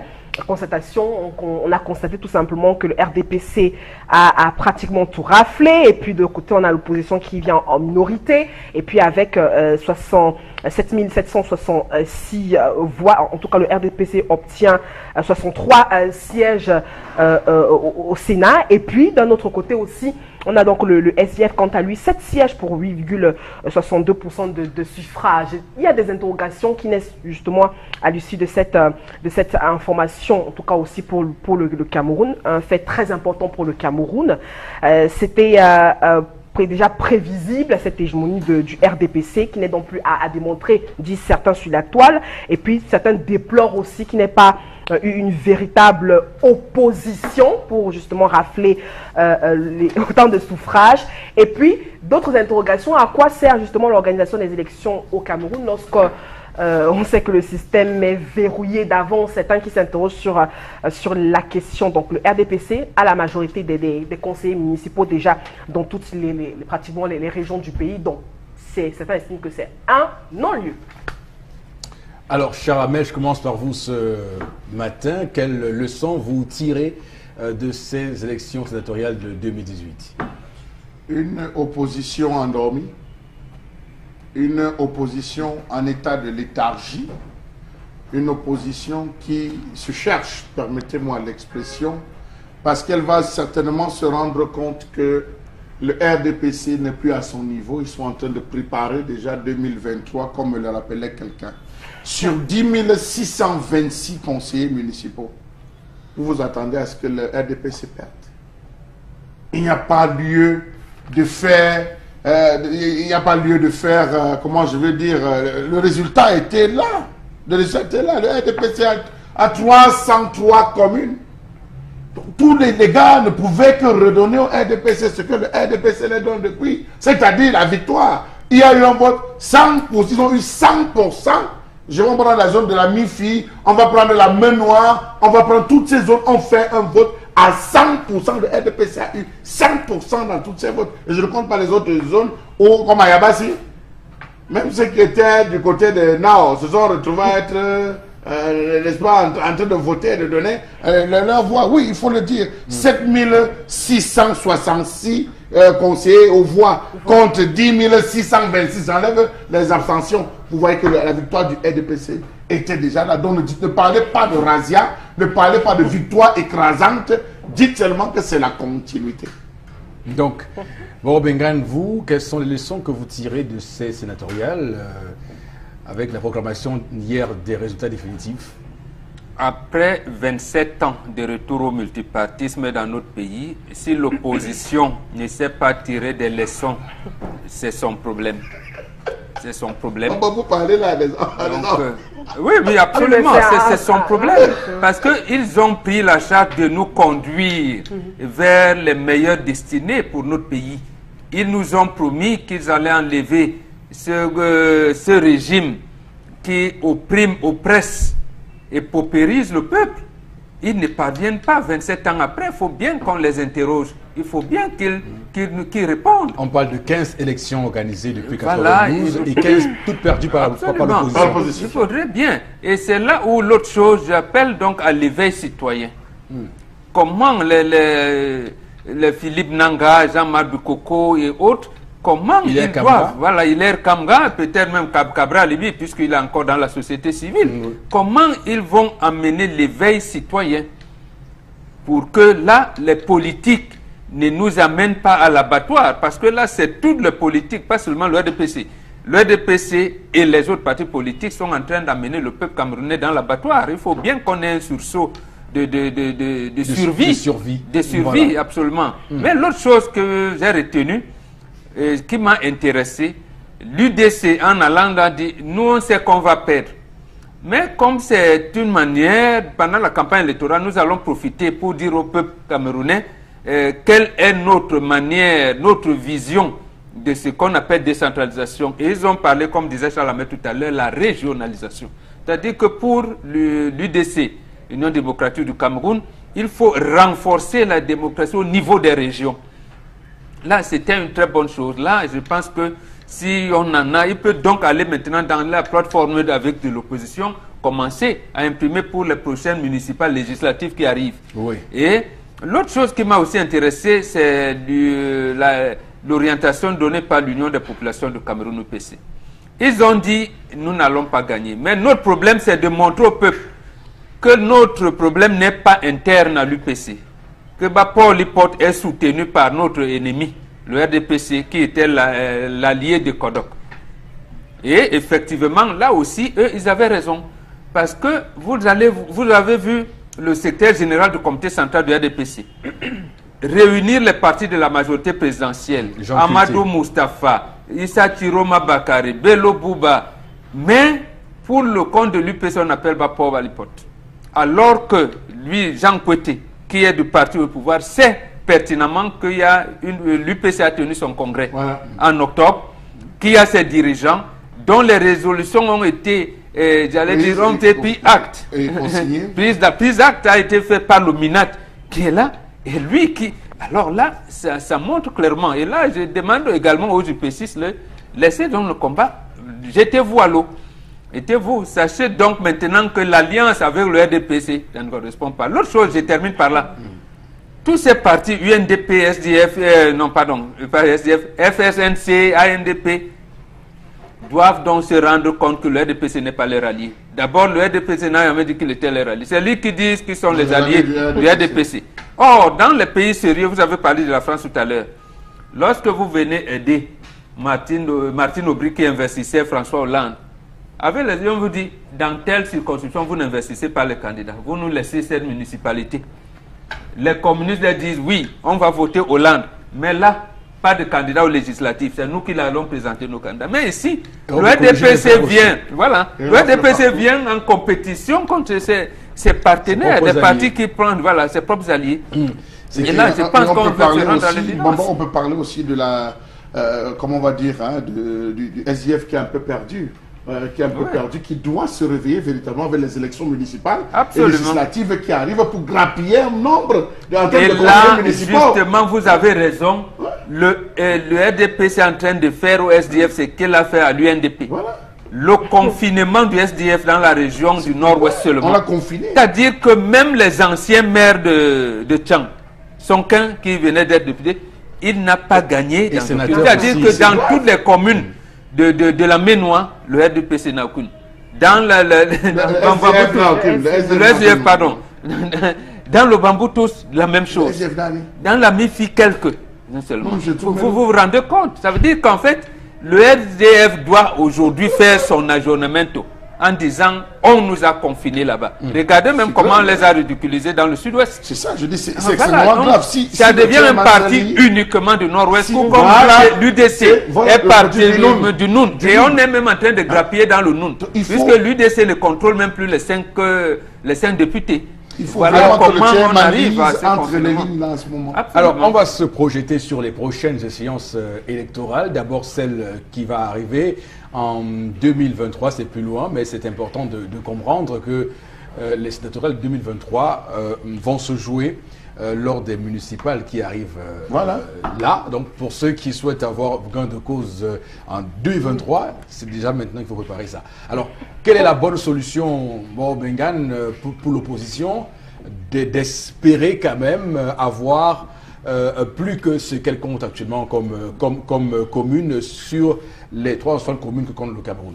L'opposition doit mutualiser ses forces. Oui. Ils doivent mutualiser, ils vont trouver la formule qui les semble appropriée. Peut-être à Douala 3, ils estiment que le SDF peut gagner, on laisse le SDF seul. Si à Douala 1er, on pense que c'est le MP ou bien le CPPI qu'on laisse, parce qu'il est question ici, pour investir des candidats, il faut appartenir à un parti politique. C'est-à-dire que Kawala, s'il veut être investi, par exemple, dans une coalition ou tout, oui, il faut bien que ce soit. Voilà. Et si pour coaliser les forces, est-ce qu'on peut prendre les militants des autres partis pour être investis, soit par le Manidien, par le PPP, ils seront obligés de démissionner des autres partis. Donc moi, je pense qu'on peut, sur le plan tactique, laisser un parti qui est mieux représenté quelque part présenter la liste. Présenter justement la liste. Présenter sa liste. Et s'allier derrière lui, s'allier derrière lui.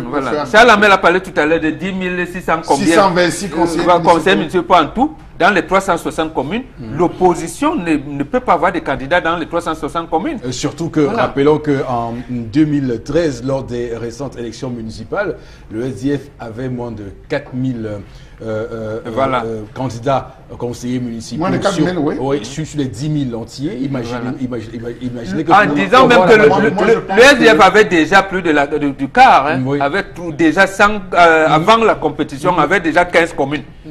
Plus de 3000 conseillers. Donc vous savez que pour avoir la majorité absolue, il faut avoir 5300 conseillers 5300 minimum. Donc le SDF ne travaille pas suffisamment. Le SDF n'avait pas réussi donc justement à présenter le nombre de 5300 au moins. Donc ça veut dire qu'on va en guerre en étant déjà sur quelques points. Des accès. Et des accès. Alors moi ce que je voulais dire, c'est que on a l'impression que nos amis de l'opposition travaillent sans avoir le document de base qui est la carte électorale, c'est-à-dire la géographie, le plan, c'est-à-dire électoral. Savoir que dans telle zone, nous avons tel parti, nous avons telle formation. À Batouri, par exemple. À Batouri, par exemple, nous avons telle formation qui est demain. Si on essaie de créer une alliance ici, voici ce qu'on peut grappiller, voici ce qu'on peut avoir. Si nous allons dans telle zone, ils ne travaillent pas comme la Chine. Les Chinois travaillent, même les Chinois travaillent avec la carte pour rentrer. Et Confucius le disait, vous ne pouvez vaincre un pays que si vous maîtrisez sa géographie. Absolument. Vous savez qu'à ce niveau, on empoisonne les eaux. Ici, là, c'est pour moi 17 villages qui vont consommer, qui ne vivent qu'à travers cette eau. Les bœufs, les vaches, tout ça, ils vont tomber. Si on fait ceci, parcourez l'histoire de la Chine, vous allez vous rendre compte. Nous avons des gars qui ne travaillent pas, et je rejoins l'idée de Bobo qui dit il faudrait qu'ils s'asseyent, on évalue les potentialités des différentes formations politiques en disant ici, là, on vous soutient, ici, là, vous nous soutenez, ici, là, on joue.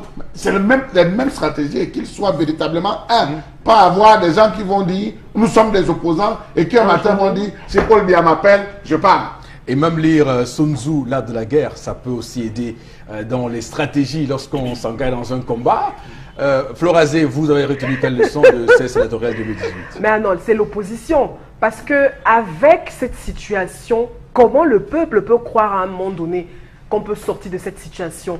On a vu l'état des lieux de Batouri. Donc, ça prouve que, comme Chalamel l'a dit, il faut un travail de fond, mais qui doit être mené par l'opposition elle-même. Attendez, les solutions que nous donnons ici sont des solutions qui datent pas de plusieurs années. Aujourd'hui, on s'est toujours dit qu'il y a un problème au sein même de l'opposition elle-même. Peut-être former un bloc. Et un bloc, pas justement de ces personnes qui, le matin, vous louent de très bonnes louanges et puis la nuit disent autre chose. Non. Et puis revenir peut-être à l'éveil citoyen. C'est ça, en fait. Pour percer, perforer le citoyen camerounais. Vous parlez de l'Est, on a Benjamin Mama, on a Badel Nangadinga, et on a Charles Saleh. Joseph Lé aussi. Non, mais oui. Je dis les sénateurs, je parle des sénateurs, là, voilà. Ils ont même ajouté les femmes dedans. Madame Ouampéa. Madame Ouampéa, elle a eu le Topan. Pratiquement. Les voilà qui se retrouvent là, les mêmes. Les femmes, oui. Est-ce qu'on devait laisser des gars qui, sur le plan politique et administratif, ont échoué? On a vu tous les conflits, tous les combats, on a vu toutes les accusations. Est-ce qu'on devait les laisser revenir prendre les sénateurs pour parler au nom d'une région? Mais c'est grave. Oui, par exemple, que Olivier Billet dise au SDF et aux autres que non, gars, aidez-moi là, vos gars viennent. Moi, Berthois, qui est la capitale des choses, je veux prendre. Qui s'investissent, on lui laisse la possibilité. Mais déjà, fallait-il le faire au municipal 2013 parce que pour celle-ci, il n'y a pas de chance. Non, nous avons jusqu'au 20 juin prochain pour la convocation du corps électoral pour les municipales. Donc, de maintenant, du 6 avril au 20 juin, beaucoup de choses peuvent parler, ils peuvent avoir revenir à de meilleurs sentiments. Tendance ne dira pas qu'on parle politique et qu'elle n'en parlera pas ce matin. Elle a dit que la politique ne l'intéresse pas beaucoup. Elle a dit que je réponds pour nous. Donc ce que j'ai dit, c'est ce qu'elle veut dire. Non, c'est une question.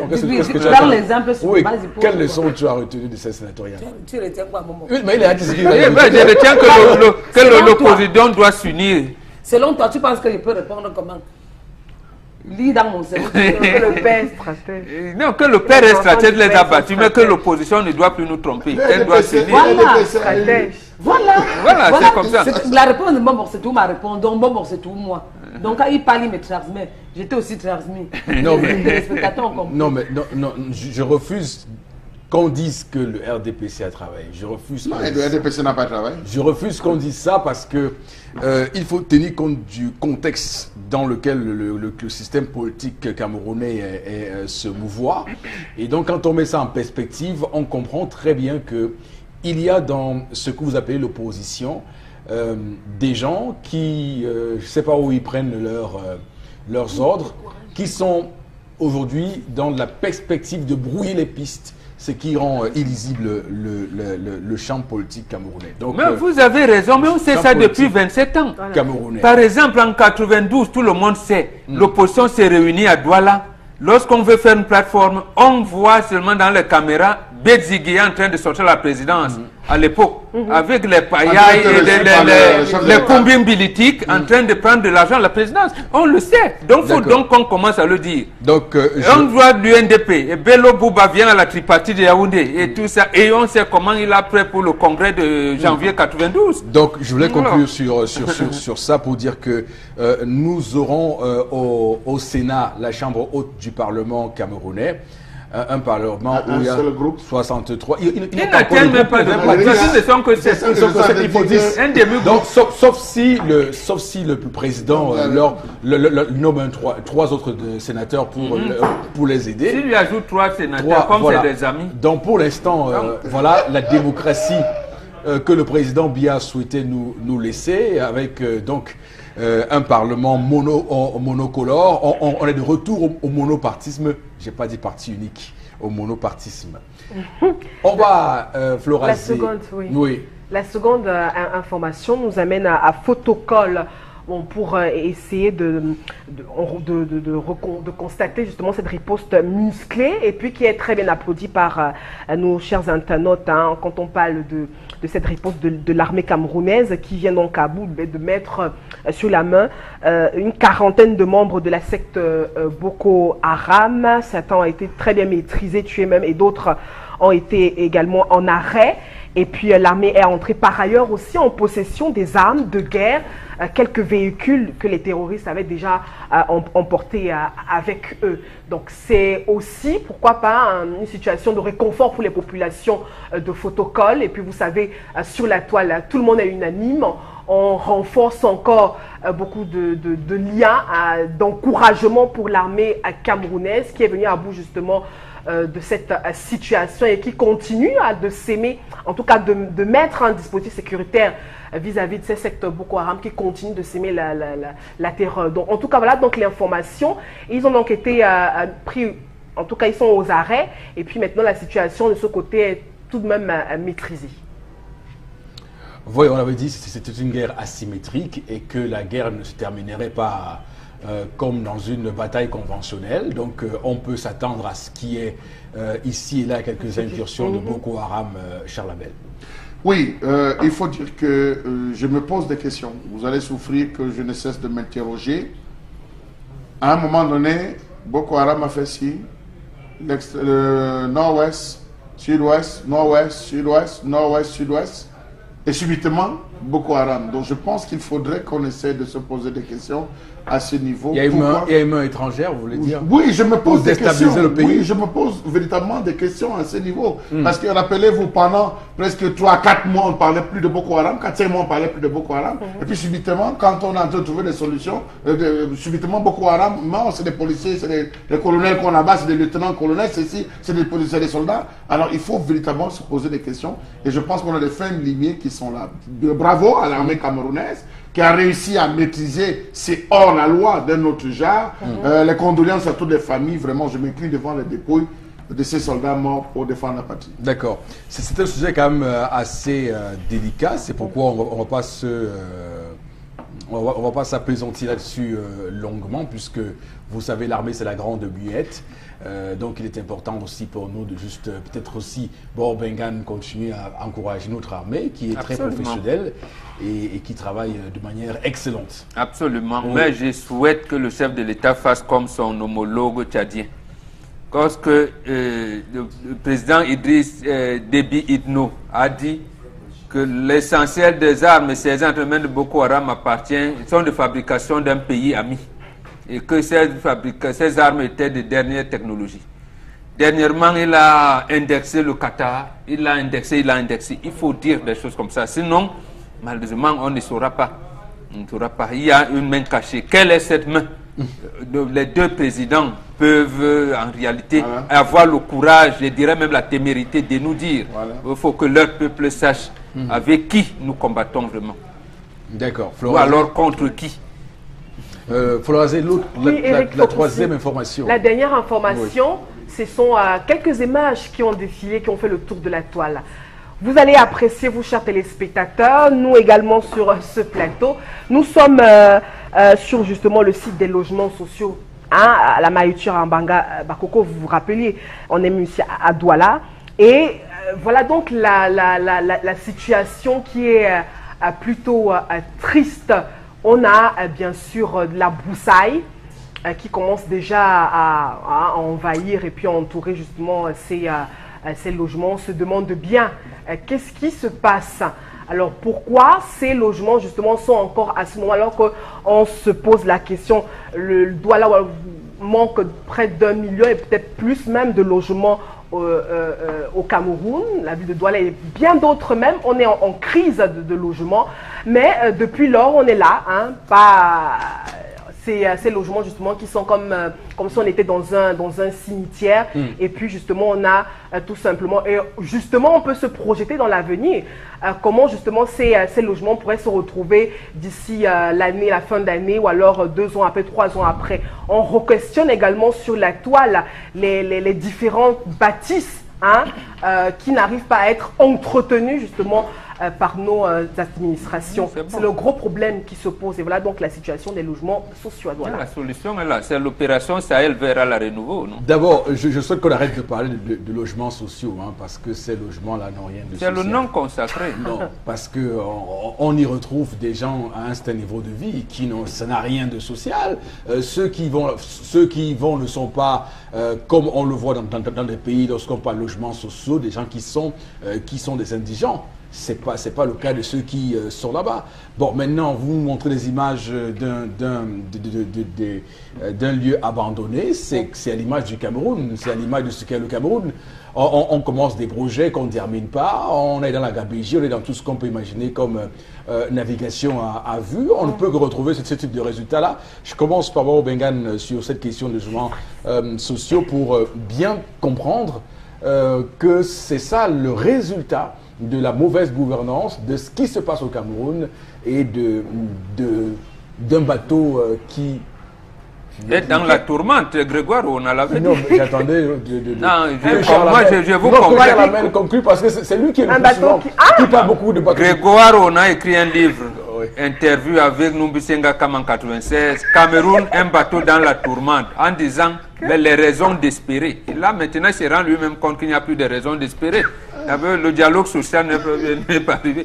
Non, de manière plus sérieuse, nous sommes là, dans un pays pauvre, très endetté, aux ambitions non réalisables. C'est eux-mêmes qui disent. Eux-mêmes. D'abord, ils n'avaient pas bien fait le calcul de matériel. Au moment où on lance la construction, ils ont dit « Ah oui, mais on ne savait pas que le ciment coûte cher. » Alors que les cimenteries sont là. Et ça, c'est l'État qui fait... Ils savent Et non, on ne savait pas que les matériaux de construction allaient coûter cher. Mais comment ça? Ils vous disent non, si on gagne, on a un salaire de 150 000, on peut bien se loger là-bas, avoir 3 pièces et tout ça. Voilà ça alors maintenant. Voilà. C'était compliqué. Non, très compliqué. Oui.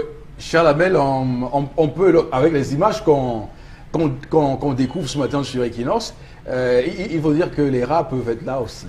Avec les il y en a, tu dis peuvent être. Vous savez, il y a la photo d'un monsieur qu'on présente tous les jours. Il est comme ça avec une veste bien penchée. Il est toujours en train de signer des décrets et tout ça. Il semblerait que c'est entre ses mains. C'est lui qui il a défini la première vague. C'était les gars de la DSP qui ont pris pratiquement tout un immeuble, 1 à 2 ou à 3 immeubles. Ils ont pris tout un logement. On a logé les gars de la DSP. C'est encore lui qui doit définir qui va entrer, qui ne va pas entrer, comment est-ce que les gens vont entrer. Ne soyez pas surpris que c'est au soir des élections présidentielles on va définir qui peut entrer, comment tu dis souvent ça, Bombok, socialement, pour lutter contre les exclusions sociales, on va ramasser des gens qu'on va jeter là-bas. Donc, ceux qui devaient faire leur travail dans tous les cas l'ont bien fait. Donc attendons juste celui qui décide. Je vois tendance. Le dossier est sur la table de son père. Tendance doit nous dire. Tendance, tu dois nous dire. Le dossier est sur la table. Tu vomis ton père. C'est comme moi, c'est ce que moi me voulais dire. Tu vomis ton Le père. lien de Makepe. Non. Ça va. Le dossier est sur la table de son père. Il attend le moment opportun pour décider. Maintenant, tu portes parole. Oui, non, ce que Tendance dit. On doit se méfier. Il n'oublie pas, mais comme il y a beaucoup de dossiers, il va se Je dois me méfier désormais de Bobo. Parce que la fille de son père a déjà pu t'introduire. Surtout que vous êtes côte à côte. Un changement de camp. Il n'y a pas de changement de camp, c'est la vérité. Le ministre de Développement urbain, il faut qu'il rappelle au père de Tendance que maintenant il y a un dossier, le logement social.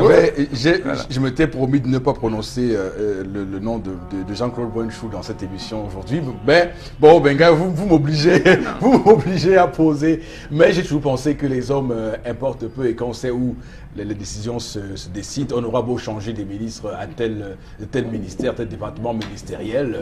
Après, ça dépend. Voilà. Merci beaucoup Vlorazé pour ces informations de la revue des réseaux sociaux sur Equinox Télévision 10-12 le Zénith. On va prendre la suite de ce programme avec évidemment dans un court instant la possibilité de tourner les images de interpellation de ce matin et c'est Cédric Chouna qui va se charger de nous livrer le contenu de cela ce matin.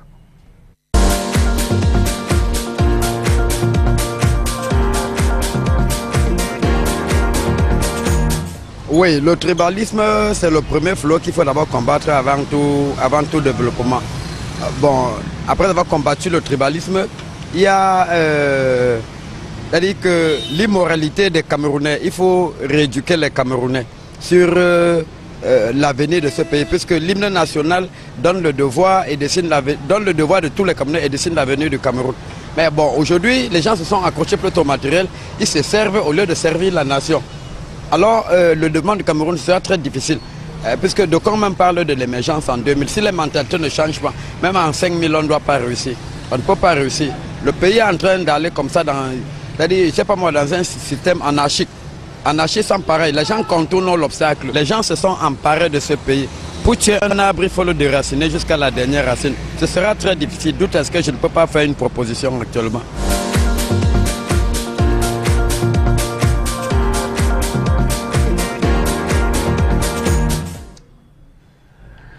Voilà, qui est clair et net. Et je pense que cette interpellation rentre en droite ligne avec ce que l'on se disait avant de lancer l'élément sur le changement de ministre. On pourrait changer 10-15 ministres, ça ne changerait rien de la politique qui est menée au Cameroun. Donc il faut un changement beaucoup plus profond que ça. Maintenant, c'est à vous de deviner à quelle profondeur on peut aller chercher ce changement-là. Borbengan.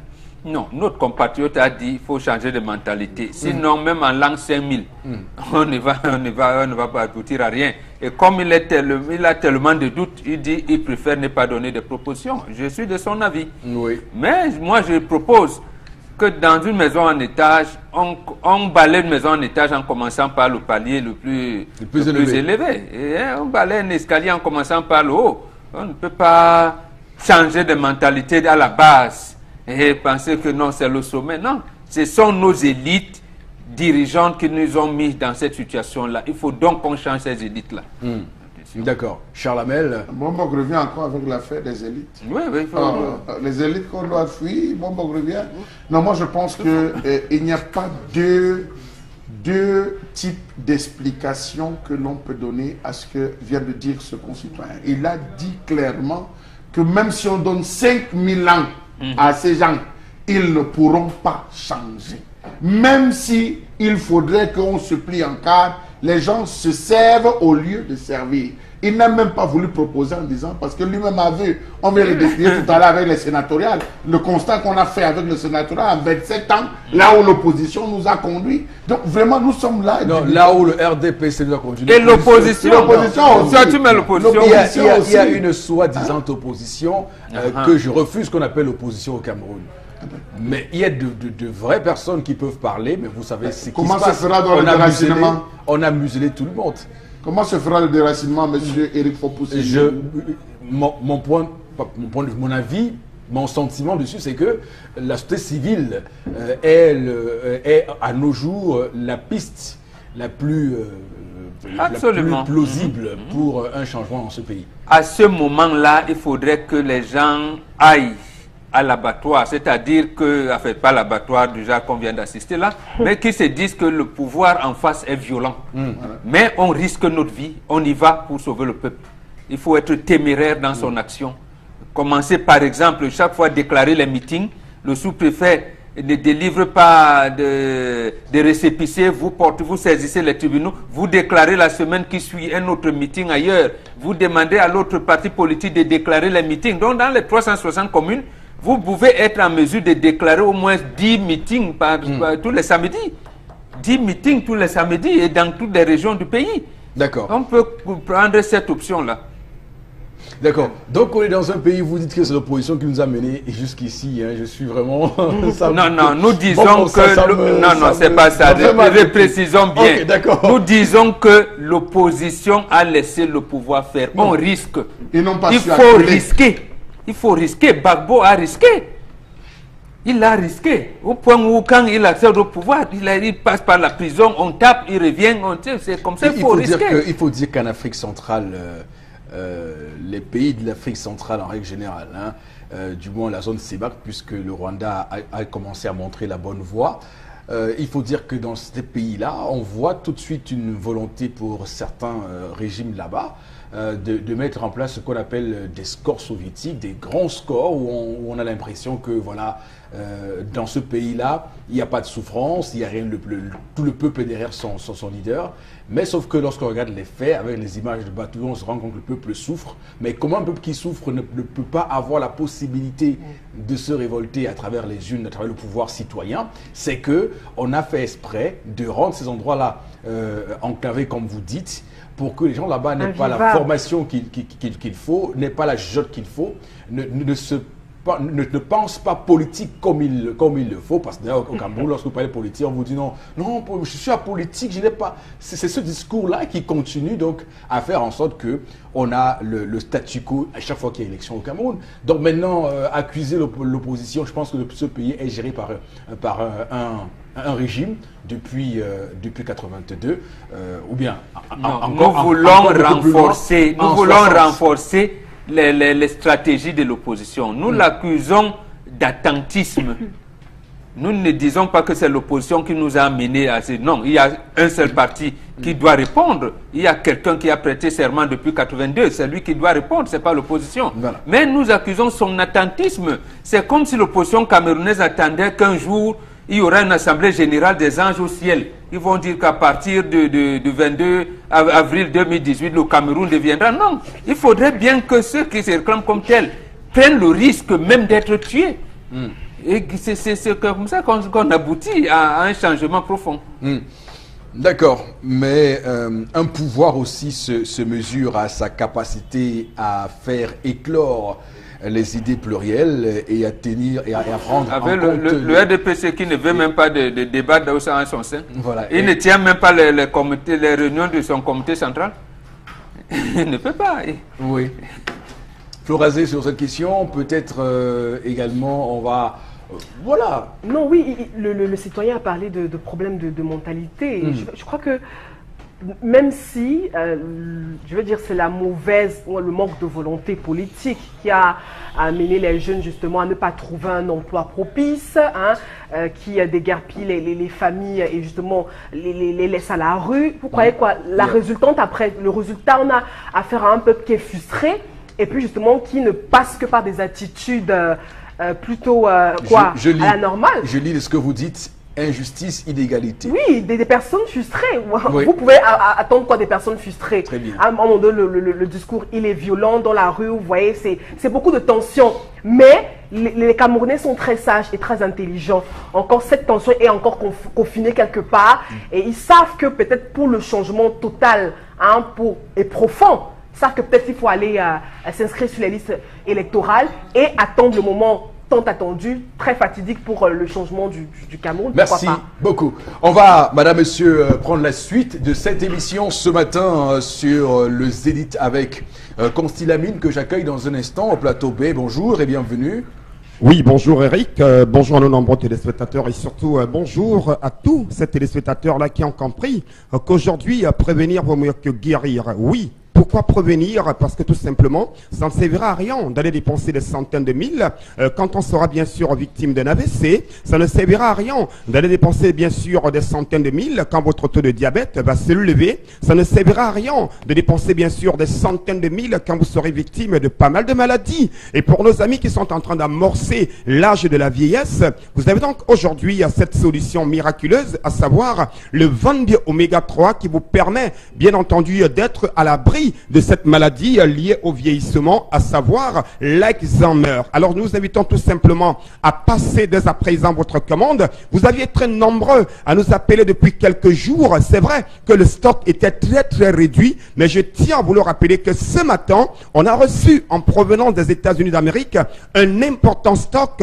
du Van-Bio Oméga 3, encore appelé l'huile de poisson, pour ne pas dire fish oil en anglais. Ça peut d'ailleurs se remarquer à travers cette table qui est bourrée de boîtes de Van-Bio Oméga 3, boîtes dans lesquelles vous retrouverez bien entendu 30 gélules. Oui, je dis bien, c'est 30 gélules de Van-Bio Oméga 3. Quel qu'en soit où vous êtes à Yaoundé, à Beaumonon, en Guélémendouka, à Garoua, à l'extrême nord, c'est l'occasion plus que jamais de commander dès à présent votre Van-Bio Oméga 3. Je vous le rappelle, ça prévient contre les AVC, ça prévient et ça réduit les complications du diabète, ça régule le taux de cholestérol dans le sang, ça réduit naturellement la pression artérielle, ça vous permet également de faciliter la guérison des inflammations, il vous permet également de permettre à vos articulations d'être de plus en plus flexibles. Le Van-Bio Oméga 3 vous permet de garder la bonne humeur en longueur de journée. Si j'ai autant d'énergie, si j'ai toujours de la bonne humeur, si j'ai toujours bien sûr cette capacité de pouvoir communiquer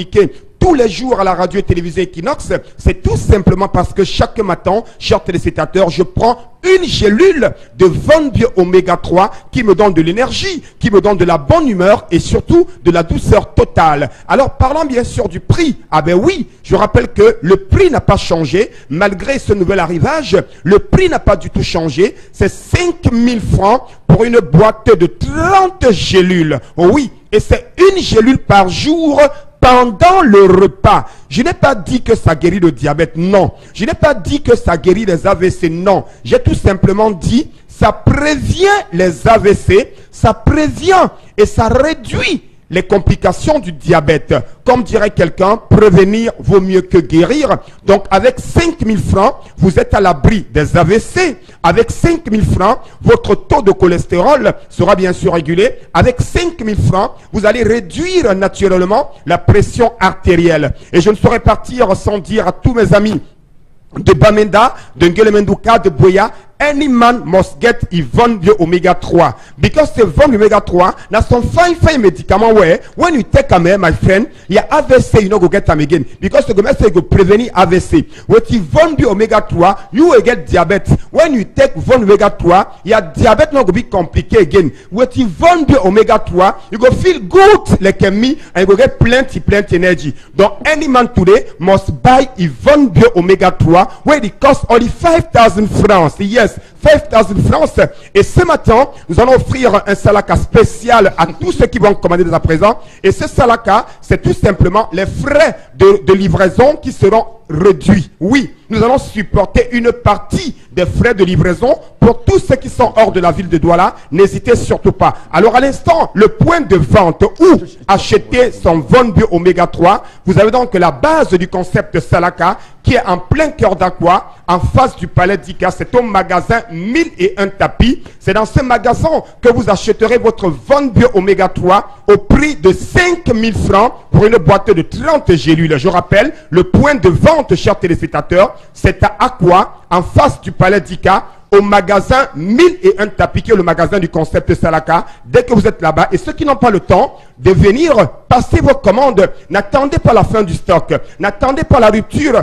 Passez vos commandes dès à présent. On peut prendre une boîte, 2 boîtes, 3 boîtes. Ça dépend de vos moyens. Mais n'hésitez surtout pas. Et nos amis de Yaoundé, bien entendu, je vous donne rendez-vous tout à l'heure à partir de 17h30 du côté de Yaoundé. Parce que juste après ma communication, je prends directement mon bus pour Yaoundé pour assurer la livraison de tous les clients de Yaoundé.